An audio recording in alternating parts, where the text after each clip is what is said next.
Nako, checkmate na nga po ang ating presidente.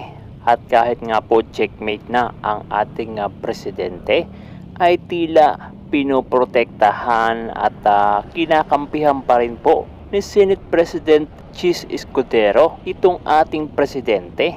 Dahil nga sinasabi ni Chis Escudero, mga kababayan, na walang problema sa naging national budget na pinirmahan po ng ating presidente, kasi sabi nito na kompleto naman yung mga item sa General Appropriation Act, kung saan sa papel ng GAA ay walang mga blanco, at yun ang pinupunto ni Chis Escudero. Samantala ang pinupunto po ng ating dating presidente at ni Davao Congressman Sid Ungab ay itong BICAM report, na kung saan ay blanco ang ilang mga alokasyon. Ang malaking tanong dito, mga kababayan, ay sino ang nag-fill in the blanks? Bakit doon sa BICAM report ay may mga blanco at nang napunta na sa GAA ay kompleto na? So malaking tanong ito, mga kababayan, kung sino ang nag-fill in the blank. Kasi malaking budget, malaking pondo, malaking pera ang nakasalalay dito. Kaya ngayon, si Representative Sid Ungab ay naghahain na po para ipawalang bisa ang national budget. Dahil nga po sa napakalaking anomalya na nangyari sa ating national budget. Grabe, mga kababayan, kung talagang nag-fill in the blank sila sa bahagi po ng ating national budget. So saan napupunta o mapupunta yung malaking budget para sa ating bansang Pilipinas? So nakakatakot iyon, mga kababayan, kung ganoon at ganoon pa rin po ang mangyayari sa mga susunod na taon. Magpipil in the blank na naman sila, kasi nga iisipin nila at pinapaliwanag nila na pagdating sa GAA o dun sa parang final version ay kumpleto, walang labis, walang kulang. Pero aminado naman po ang ating mga kongresista, lalong-lalo na po itong si Makabayan Party List na si Raul Manuel, na may mga blanco daw po talaga dahil ipinakita niya sa isang media outlet ang patungkol doon sa sinasabi na BICAM report at tugma po sa sinasabi at ipinakita rin ni Raul Manuel sa media. Kung ganun, mga kababayan, ibig sabihin totoo po yung mga binigay at ipinakita ni dating Pangulong Duterte kasama si Congressman Sid Ungab. At sa puntong ito, tila ang presidente po natin ngayon ay nagsisinungaling. Talagang prinoprotektahan at talagang gusto niya paniwalain ang mga Pilipino na walang mali sa BICAM report at walang mali sa GAA. Eto, mga kababayan, pakinggan po natin ang mga naging pahayag naman ni Attorney Vic Rodriguez patungkol dito sa pagkaka-checkmate nitong ating presidente, na kung saan talagang illegal po ang nangyayari ngayon sa ating bansa, lalong-lalo na ang nangyari sa BICAM report. Napakarami pa rin pong maiinit na kaganapan dito sa ating bansa.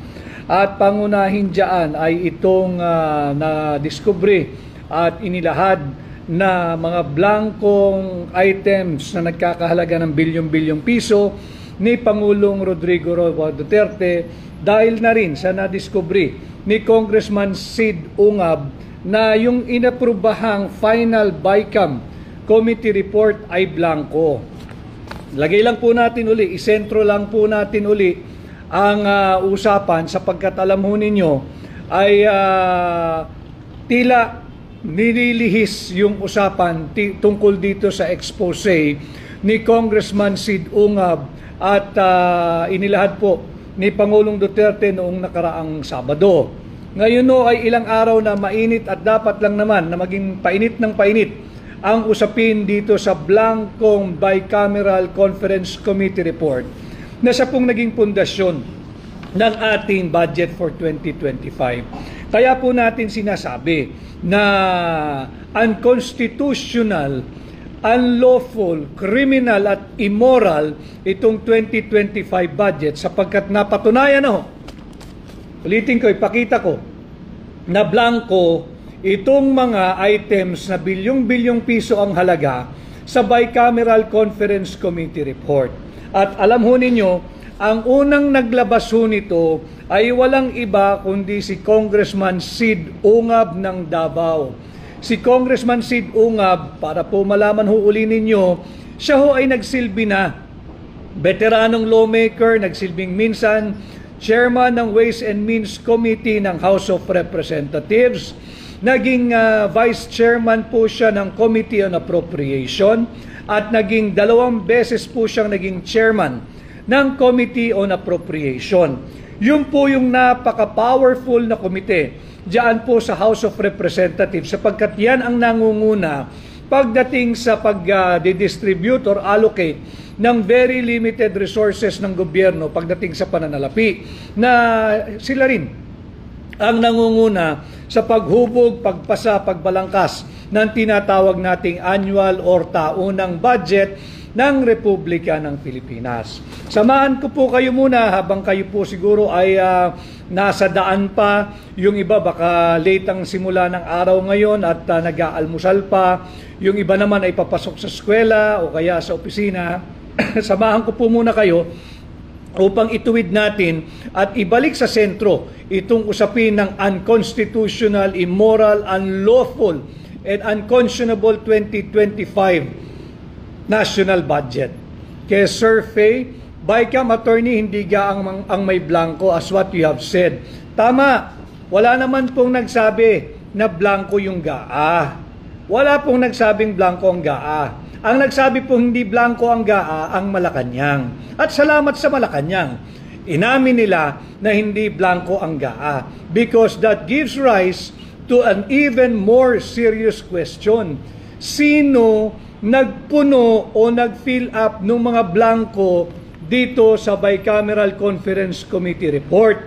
Sino? Bawal po kasi yun. Mahalagang pag-usapan natin, sino? Bakit hindi blanco yung pinirmahan ni Bongbong Marcos na GAA? Samantalang sa final committee report ng Bicameral Conference Committee, panay blanco po ito.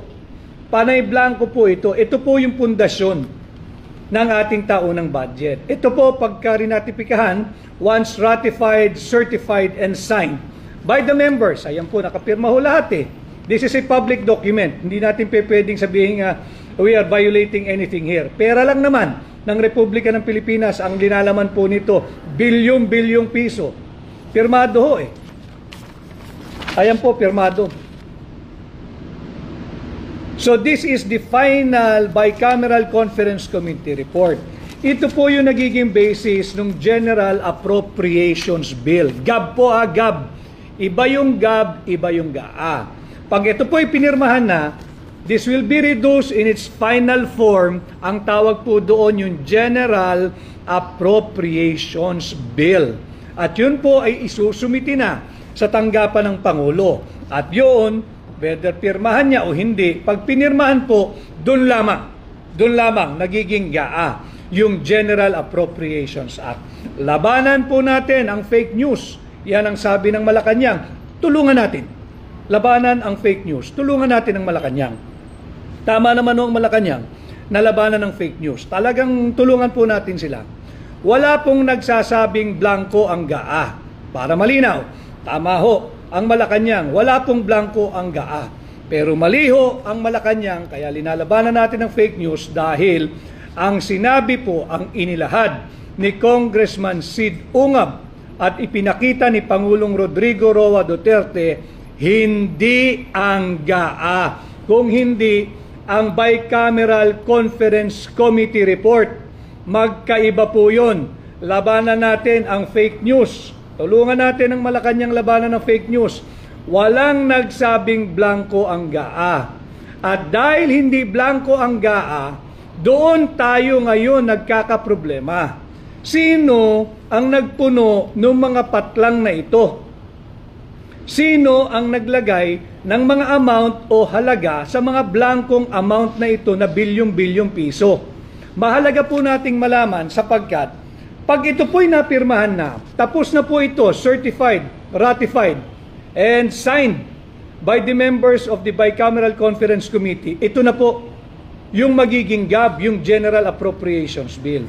Kung merong gumalaw nito, may naglagay na mga amount sa blankong ito yung sinasabi ng Malacanang na malicious. Ito yung sinasabi ng Malacanang na criminal. Pagka po ito'y pinuno ng kung sino man, that is a criminal act. Why?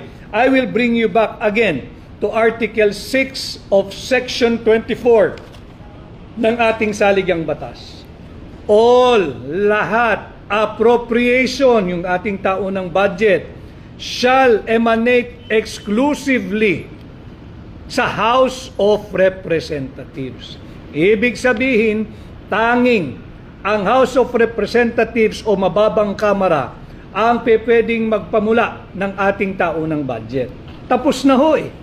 Ibig sabihin, lumabas na siya sa legislative mill. Ibig sabihin, lumabas na siya sa legislative process. Pag lumabas na sa legislative process, hindi mo na pwedeng galawin ito. Kahit presidente ka pa ng Republika ng Pilipinas. Bakit? Wala kang otoridad. Tanging ang mga miyembro ng mababang kapulungan lamang ang pinahihintulutan at binibigyang kapangyarihan ng ating saligang batas na bumalangkas at magmula ang ating taunang budget. Pag ito ho ay blanco at may naglagay ng halaga na bilyong-bilyong piso, may pananagutan na agad ang Executive Department. At kung ang GAA na sinasabi ng Malacanang na walang blanco, sino ang nagpuno ng mga blankong ito? Yan ang usapin. Hindi yung pinakakalat na fake news na yung GAA daw ang ipinakita ni Pangulong Duterte. Wala hong kopya ng GAA si Pangulong Duterte.